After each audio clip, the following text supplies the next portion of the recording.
ಶ್ರೀರಾಮನ ಚರಿತವನ್ನು ಹೇಳುವೆವಮ್ಮ, ಘನಶೀಲವತಿ ಸೀತೆ ಕಥೆಗೆ ಮನದೊಡಿರಮ್ಮ, ಸೀತೆ ಕಥೆಗೆ ಮನದೊಡಿರಮ್ಮ.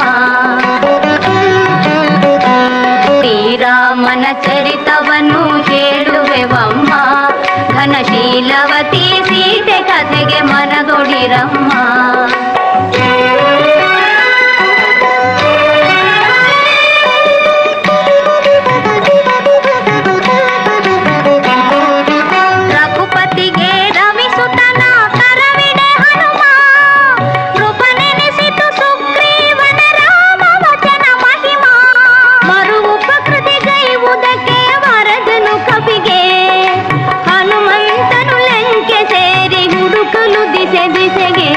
ಶ್ರೀರಾಮನ ಚರಿತವನ್ನು ಹೇಳುವೆವಮ್ಮ, ಘನಶೀಲವತಿ ಸೀತೆ ಕಥೆಗೆ ಮನದೊಡಿರಮ್ಮ. ಪ್ರೌಢಶಾಲೆಯ ತಂಡದ ಹೊಸದುರ್ಗ ತಾಲೂಕು 10ನೇ ತರಗತಿ ವಿದ್ಯಾರ್ಥಿಗಳಿಂದ ಕನ್ನಡ ಪಠ್ಯಾಧಾರಿತ ನಾಟಕ ವೀರಲವ ಎಂಬ ಲಕ್ಷ್ಮೀಶ ಕವಿಯ ಜೈಮಿನಿ ಭಾರತ ಕೃತಿಯಿಂದ ಆಯ್ದ ಪಠ್ಯಕ್ಕೆ ಸಾರಾಂಶ ಸೇರಿಸಿ ಸಂಭಾಷಣೆ ರಚಿಸಿ ದೃಶ್ಯ ಅಳವಡಿಸಿ 10ನೇ ತರಗತಿ ವಿದ್ಯಾರ್ಥಿಗಳ ರಂಗದ ಮೇಲೆ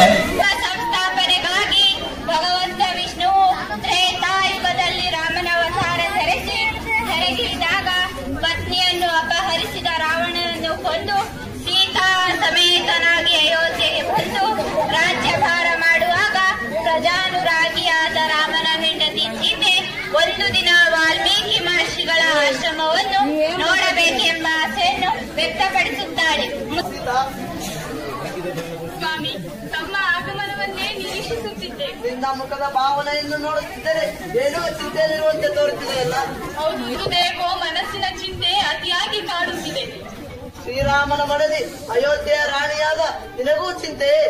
ಹೌದು ದೇವ, ಎಲ್ಲ ಮನದ ಬಯಕೆ. ಅದಾವ ಬಯಕೆ ನನ್ನೊಡನೆ ಹೇಳಬಾರದೆ? ಅಂದು ನಾವು ಮಾಡಿದ ವನವಾಸ ಕಾಲದಲ್ಲಿ ನೋಡಿದ ಆ ಋಷಿ ಮುನಿಗಳ ಆಶ್ರಮವೇ ನನ್ನ ಕಣ್ಣೆದುರು ಬರುತ್ತಿದೆ.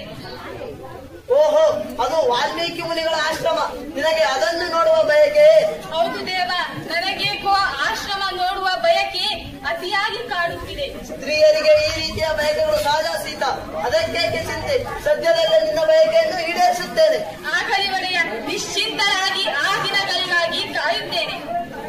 ರಾಮನು ವೇಷ ಬರೆಸಿಕೊಂಡು ಪ್ರಜೆಗಳ ಕ್ಷೇಮ ಸಮಾಚಾರ ತಿಳಿಯಲು ರಾಜ್ಯ ಸಂಚಾರ ಕೈಗೊಂಡಿರುವಾಗ ರಾಜ್ಯದ ಸಾಮಾನ್ಯ ಪ್ರಜೆಯೊಬ್ಬ ರಾಮನ ಧರ್ಮಪತ್ನಿ ಸೀತೆಯ ಬಗ್ಗೆ ಹಗುರವಾಗಿ ಮಾತನಾಡಿ ಅವಮಾನಿಸುತ್ತಾನೆ.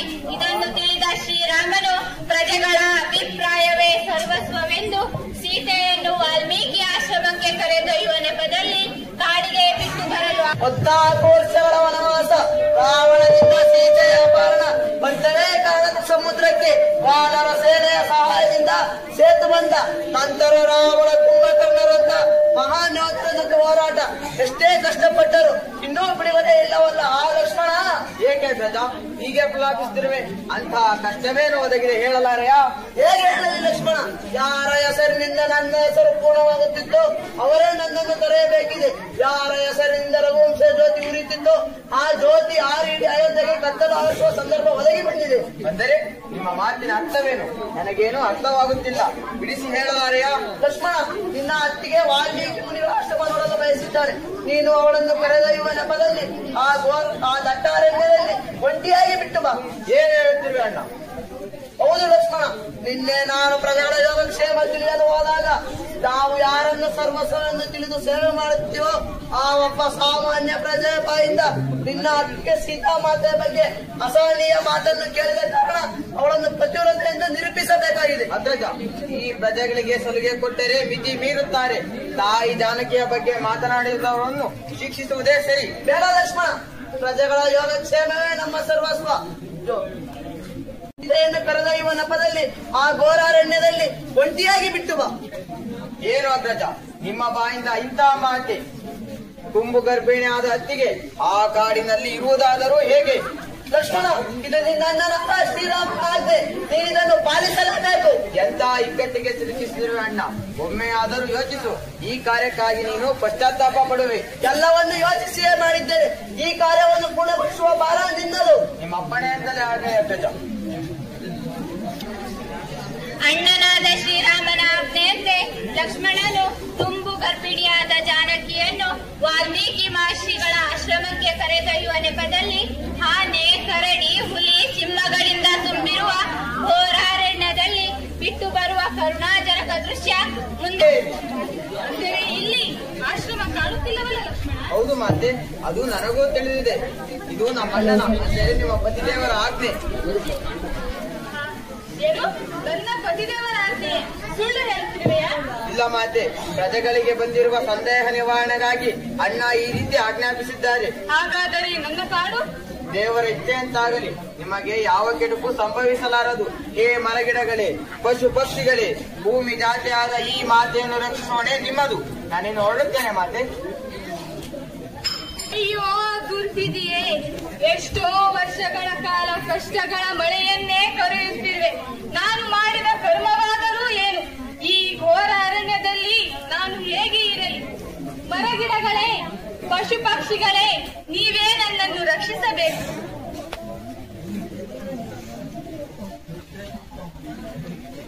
ಗುರುವರಿಯರಿಗೆ ಪ್ರಣಾಮಗಳು. ಪುತ್ರಿ ಜಾನಕಿ, ನೀನು ಇಲ್ಲಿ ಅದು ಈ ಕಾಡಿನಲ್ಲಿ ಏನು ಮಾಡುತ್ತಿರುವೆ? ಶ್ರೀರಾಮನು ಕ್ಷೇಮವೇ? ಏನು ಹೇಳಲಿ ಗುರುವರ್ಯ? ಏನಾದರೂ ಅನಾಹುತವಾಯಿತು ಸೀತಾ? ಇಂತಹ ಸಂದರ್ಭದಲ್ಲಿ ಕಾಡಿಗೆ ಬರಲು ಕಾರಣ? ಹೇಳುತ್ತೇನೆ ಗುರುಗಳೇ. ಸ್ತ್ರೀ ಸಹಜ ಬಯಕೆಗಳಂತೆ ನಾನು ಕೂಡ ನಿಮ್ಮ ಆಶ್ರಮ ನೋಡ ಬಯಸಿದೆ. ಕಾಕತಾಳೀಯವೆಂಬಂತೆ ಯಾರೋ ಪ್ರಜೆಗಳು ನನ್ನನ್ನು ಶಂಕಿಸಿದರೆಂಬ ಕಾರಣಕ್ಕೆ ಶ್ರೀರಾಮರ ಆಜ್ಞೆಯಂತೆ ಲಕ್ಷ್ಮಣರು ನನ್ನನ್ನು ಇಲ್ಲಿ ಬಿಟ್ಟು ಹೋದರು. ಮುಂದೆ ದಾರಿ ಕಾಣದಾಗಿದೆ. ಅಳಬೇಡ ಸೀತಾ, ಆಗಿದ್ದೆಲ್ಲವೂ ಒಳ್ಳೆಯದಕ್ಕೆ. ಮುಂದೆ ಶುಭವಾಗಲಿದೆ, ಭಯಪಡಬೇಡ. ನೀನು ಈಗ ನಡೆ, ನನ್ನ ಆಶ್ರಮಕ್ಕೆ ಹೋಗೋಣ. ಧನ್ಯವಾದಗಳು ಗುರುಗಳೇ. ಗುರುಗಳೇ, ಯಾರಿವರು? ಇವರು ಅಯೋಧ್ಯೆಯ ರಾಣಿ, ಶ್ರೀರಾಮನ ಹೆಂಡತಿ ಜಾನಕಿ. ಇಲ್ಲಿಗೆ ಬಂದಿದ್ದಾರೆ. ಅದರಲ್ಲಿ ಇವರಿಗೆ ಆಚರಿಸಲು ವ್ಯವಸ್ಥೆ ಮಾಡಿರಿ. ಹಾಗಾದರೆ ನಮ್ಮ ಆಶ್ರಮಕ್ಕೆ ರಾಜರು ಬರುವರು ಗುರುಗಳೇ. ಸಲಹೆ ಬೇಡ, ಮೊದಲು ಹೇಳಿದಷ್ಟು ಮಾಡಿರಿ. ಆಗಲಿ ಗುರುವರೇರೆ, ತಾಯಿಯವರ ಆರೈಕೆಗಾಗಿ ಗುರುಮಾತೆಯವರಿಗೆ ಸಿದ್ಧತೆ ಮಾಡುತ್ತೇವೆ.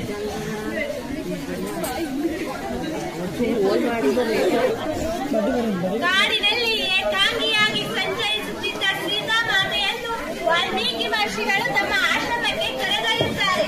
ಆಶ್ರಮದಲ್ಲಿ ಸೀತೆಯು ಗುರುಮಾತೆಯವರ ಆಶ್ರಯದಲ್ಲಿ ಅವಳಿ ಮಕ್ಕಳಿಗೆ ಜನ್ಮ ನೀಡುತ್ತಾಳೆ. ಅವರಿಗೆ ಕುಶಾಲವರೆಂದು ನಾಮಕರಣ ಮಾಡಿ ಸಕಲ ವಿದ್ಯಾ ಪಾರಂಗತರನ್ನಾಗಿ ಮಾಡುತ್ತಾರೆ. ಅಯೋಧ್ಯೆಯಲ್ಲಿ ಶ್ರೀರಾಮನು ಸೀತೆಯ ಅಗಲುವಿಕೆಯಿಂದ ಮಾನಸಿಕವಾಗಿ ದುಃಖಿತನಾಗಿದ್ದಾನೆ. ಇದೇ ಸಮಯಕ್ಕೆ ರಾಜಗುರುಗಳ ಆಗಮನವಾಗುತ್ತದೆ. ಮುಂದೆ ಬೇಡ ಬೇಡವೆಂದರೂ ಕಷ್ಟಗಳ ಸರಮಾಲೆ ಬಂದಾವರಿಸುತ್ತಿದೆ ಅಲ್ಲ. ಅಯೋಧ್ಯೆಯ ರಾಜನಾದರೂ ಸಾಮಾನ್ಯ ಪ್ರಜೆಗಿರುವ ನೆಮ್ಮದಿಯೂ ಇಲ್ಲವಾಯಿತೆ. ಮಹಾರಾಜರೇ, ರಾಜಗುರುಗಳು ಬಂದಿದ್ದಾರೆ. ಅಪ್ಪಣೆ ಆದರೆ ಅವರನ್ನು ಗೌರವಪೂರ್ವಕವಾಗಿ ಒಳಗೆ ಕಳಿಸುವ ದ್ವಾರಪಾಲಕ. ಆಗಲಿ ಮಹಾರಾಜರು. ಗುರುವಂದನ. ಗುರುವರಿಯರಿಗೆ ಪ್ರಣಾಮಗಳು. ಬನ್ನಿ ಕುಳಿತುಕೊಳ್ಳಿ. ಕ್ಷೇಮವಾಗಿದ್ದೇನೆ ಗುರುವರಿಯರೇ. ತಮ್ಮ ಮನಸ್ಸಿನಲ್ಲಿ ಯಾವುದೋ ಒಂದು ಚಿಂತೆ ಎಂದು ಕಾಣಿಸ್ತಿದೆ ಅಂತ. ಹೌದು ಗುರುವರಿಯರೇ, ಎಷ್ಟೇ ವೈಭವ ಇದ್ದರೂ ಕಷ್ಟಗಳೇ ಪರಿಹಾರವಾಗುತ್ತಿಲ್ಲ. ಕಾರ್ಮೋಡಗಳು ಆಕಾಶವನ್ನು ಮುಟ್ಟಿದಂತೆ ದಿನಕ್ಕೊಂದು ಕಷ್ಟಗಳು ಬಂದಾವರಿಸಿದೆ. ಇದಕ್ಕೆ ಕಾರಣ ತಿಳಿಯಲು ನಿಮ್ಮನ್ನು ಕರೆಸಿದೆ. ದಶರಥ ಪುತ್ರ, ಈ ಸಂಕಷ್ಟಗಳಿಗೆ ಕಾರಣ ನೀನು ಕೊಂದ ಆ ಬ್ರಾಹ್ಮಣ. ಅಂದರೆ ಗುರುಗಳೇ ರಾವಣನೇ? ಹೌದು, ಆ ರಾವಣನೇ. ಅವನು ಯಾರೆಂದು ತಿಳಿದಿದ್ದೀಯ? ಮಹಾನ್ ದೈವ ಭಕ್ತ, ಬ್ರಹ್ಮ ಮಾನಸ ಪುತ್ರ.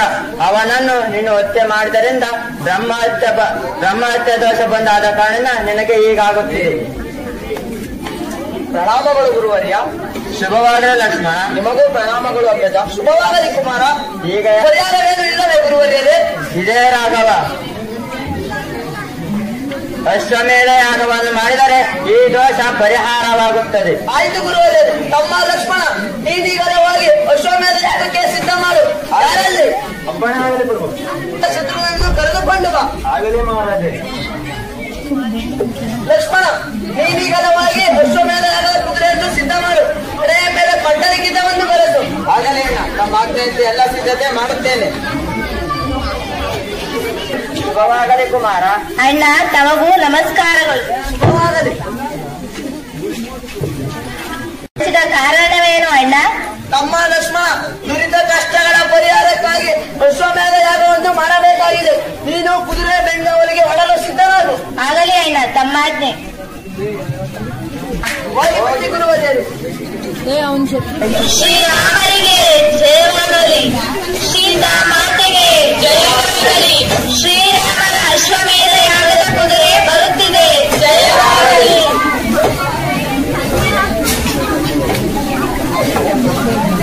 ಶ್ರೀರಾಮನ ಅಶ್ವಮೇಧ ಯಾಗದ ಕುದುರೆ ದೇಶ ದೇಶಗಳನ್ನು ಸುತ್ತುತ್ತಾ ಹೊರಟಿದೆ. ಮಹಾನ್ ಮಹಾರಾಜರುಗಳೆಲ್ಲ ಶ್ರೀರಾಮನ ಹೆಸರು ಕೇಳಿದ ತಕ್ಷಣ ಕುದುರೆಯ ಪಾದಗಳಿಗೆ ನಮಸ್ಕರಿಸಿ ಕಪ್ಪ ಕಾಣಿಕೆಯೊಂದಿಗೆ ತಮ್ಮ ಸೈನ್ಯವನ್ನು ಕೂಡ ಬೆಂಗಾವಲು ಪಡೆಯೊಂದಿಗೆ ಕಳುಹಿಸುತ್ತಿದ್ದಾರೆ. ಕುದುರೆ ಸಂಚರಿಸುತ್ತಾ ಕಾಡು ಮೇಡುಗಳನ್ನು ಹಾಯ್ದು ಉದ್ಯಾನವನಗಳನ್ನು ದಾಟಿ ವಾಲ್ಮೀಕಿ ಮಹರ್ಷಿಗಳ ಆಶ್ರಮವನ್ನು ತಲುಪಿದೆ. ಮುಂದೆ ಯಾವುದ ಕುದುರೆ ಉದ್ಯಾನವನದಲ್ಲಿ ಮೇಯುತ್ತಿರುವಂತೆ ಕಾಣುತ್ತಿದೆ. ಹೌದು, ಎಷ್ಟು ಚೆನ್ನಾಗಿದೆ. ಹೌದು, ಎಷ್ಟು ಚೆನ್ನಾಗಿದೆ. ಇದು ಯಾರ ಕುದುರೆ ಇರಬಹುದು? ಕುದುರೆ ಯಾರ ತರಹದಲ್ಲಿ ತೋಟವನ್ನು ಹಾಳು ಮಾಡುತ್ತಿದೆ. ಲವ ಗುರುಗಳು ಹೇಳಿದ್ದು ದಾಖಲೆವಿದೆ. ಹೌದು, ಗುರುಗಳು ದೇವೇಂದ್ರ ಕರೆಸಿದ್ದರಿಂದ ವರ್ಣಲೋಕಕ್ಕೆ ಹೋಗಿದ್ದಾರೆ. ಬರುವವರೆಗೂ ತೋಟದ ಕಾವಲಿಗೆ ನನ್ನನ್ನು ನೇಮಿಸಿದ್ದಾರೆ. ಈ ಕುದುರೆ ತೋಟವನ್ನೆಲ್ಲ ತುಳಿದು ಹಸಿರನ್ನು ತಿನ್ನುತ್ತಾ ಹೂಗಿಡಗಳನ್ನೆಲ್ಲ ಹಾಳು ಮಾಡುತ್ತಿದೆಯಲ್ಲ. ಗುರುಗಳು ಬಂದರೆ ಕೋಪ ಮಾಡಿಕೊಳ್ಳುವುದಿಲ್ಲವೇ? ಈಗ ನಾವೇನು ಮಾಡಲಿ? ಓಡಿಸೋಣವೇ? ನೀವು ಇಲ್ಲೇ ಇರಿ, ನಾನು ಯಾವುದೇ ಕುದುರೆಯನ್ನು ನೋಡುತ್ತೇನೆ. ಇದರ ಹಣೆಯ ಮೇಲೆ ಏನೋ ಬರೆದಿರುವಂತಿದೆ, ಓದಿ ನೋಡುತ್ತೇನೆ. ಕೌಸಲ್ಯ ಬರೆದ ಕುವರಂ ರಾಮ ನೋಡುವನೇ ವೀರನಾಥನ ಯಜ್ಞ ತುರಗವಿದು ನಿರ್ವಹಿಸಲಾರಾಧನಂ ತಡೆಯಲಿ, ಇಲ್ಲದಿದ್ದರೆ ಸೋತು ನಮಸ್ಕರಿಸಿ ಮುಂದೆ ಕಳುಹಿಸುವುದು. ಶ್ರೀರಾಮನ ಕುದುರೆ ಈ ಭೂಮಂಡಲದಲ್ಲಿ ಶ್ರೀರಾಮನೊಬ್ಬನೇ ಧೀರ ಶೂರ ವೀರನಂತೆ. ಇವನ ಗರ್ಭವನ್ನು ತಿಳಿಸಲಾರದು.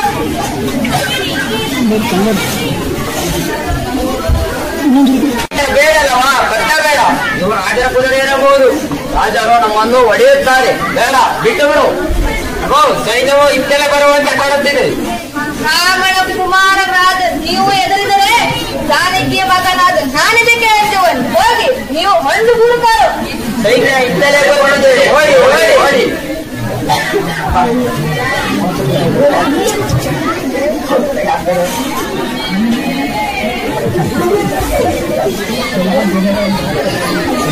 ಅವನ ಸೈನ್ಯವನ್ನು ಎದುರಿಸಿ ಯುದ್ಧ ಮಾಡಿ ಕಾರುವವನ್ನು ಮುರಿಯದಿದ್ದರೆ ನನಗಿರುವ ತೋಳಗಳು ಇರಬೇಕು. ಈ ಭೂಮಂಡಲದಲ್ಲಿ ತೀರ ಕೌಸಲ್ಯ ಮಗನಾದ ರಾಮನೊಬ್ಬನೇ ವೀರನಾದರೆ ಜಾನಕಿಯ ಮಗನಾದ ನಾನು ವೀರನೇ. ಸಕಲ ಜನಗಳು ನನ್ನ ತಾಯಿ ಜಾನಕಿಯನ್ನು ಮಂಜೆ ಎನ್ನುವುದಿಲ್ಲವೇ? ಎಲ್ಲವೋ ಬಾಲಕ, ಯಾರು ಈ ಕುದುರೆಯನ್ನು ಕಟ್ಟಿದವರು? ನಾನೇ. ಏಕೆ? ಈ ಕುದುರೆ ಯಾವುದೆಂದು ತಿಳಿದಿದೆಯೋ? ಹೌದು, ಇದು ಶ್ರೀರಾಮನ ಅಶ್ವಮೇಧ ಯಾಗದ ಕುದುರೆ. ಇವನು ತಿಳಿದೇ ಕಟ್ಟಿದಂತಿದೆ. ಹಾಗಾದರೆ ಯುದ್ಧ ಮಾಡಲು ಸಿದ್ಧವಾಗಿದ್ದೀರೋ? ಕೈಯಲ್ಲಿರುವ ಧನಸ್ಸು ನಿಮಗೆ ಕಾಣಿಸುತ್ತಿಲ್ಲವೇ? ಕಾಣುತ್ತಿದೆ, ಆದರೆ ಇದು ಮಕ್ಕಳ ಆಟವಲ್ಲ ಬಾಲಕ. ಯುದ್ಧ ಎಂದರೆ ಅದು ನಿನ್ನಿಂದ ಅಸಾಧ್ಯ. ನಿಮ್ಮಿಂದ ಅಸಾಧ್ಯವಿರಬಹುದು. ವ್ಯರ್ಥ ಮಾತು ಬೇಡ. ಮೊದಲು ನನ್ನೊಡನೆ ಯುದ್ಧ ಮಾಡಿ ಈ ಕುದುರೆಯನ್ನು ತಿಳಿಸಿಕೊಳ್ಳಿ. ಇವನು ಸಾಮಾನ್ಯ ಬಾಲಕನಲ್ಲ, ಎಲ್ಲ ತಿಳಿದು ಉದ್ದಟತನಕ್ಕೆ ಇಳಿದಿದ್ದಾನೆ. ವ್ಯರ್ಥ ಮಾತುಗಳನ್ನಾಡಬೇಡವೋ ಅರ್ಜು ಗುರುಕ. ಧೈರ್ಯವಿದ್ದರೆ ನನ್ನನ್ನು ಯುದ್ಧಕ್ಕೆ ಸಿದ್ಧವಾಗಿ. ಈ ಬಾಲಕ ಒಳ್ಳೆಯ ಮಾತಿಗೆ ಬೆಲೆ ಕೊಡುವಂತೆ ಕಾಣುತ್ತಿಲ್ಲ. ಸೈನಿಕರೇ, ಈತನ ಮೇಲೆ ಒಂದೆರಡು ಬಾಣ ಪ್ರಯೋಗ ಮಾಡಿರಿ, ಆಗ ದಾರಿಗೆ ಬರುತ್ತಾನೆ.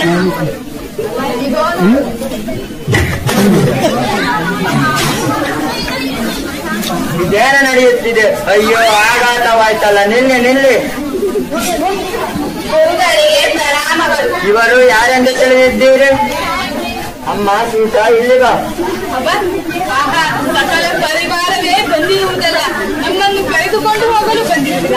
ಹೌದು ಜಾನಕಿ, ಇದು ಸುಖಾಂಚವೆಂದು ತೋರುತ್ತಿದೆ. ಗುರುವರಿಗೆ ಸಲಾಮಗಳು. ಬಾರಮ್ಮ. ಏನು ಗುರುಗಳೇ, ಯಾರೀ ಬಾಲಕರು? ಇವರೇ ನನ್ನ ಮಕ್ಕಳು ಕುಶಾಲವ. ಇಗೋ ಮಾತೆ ಜಾನಕಿ.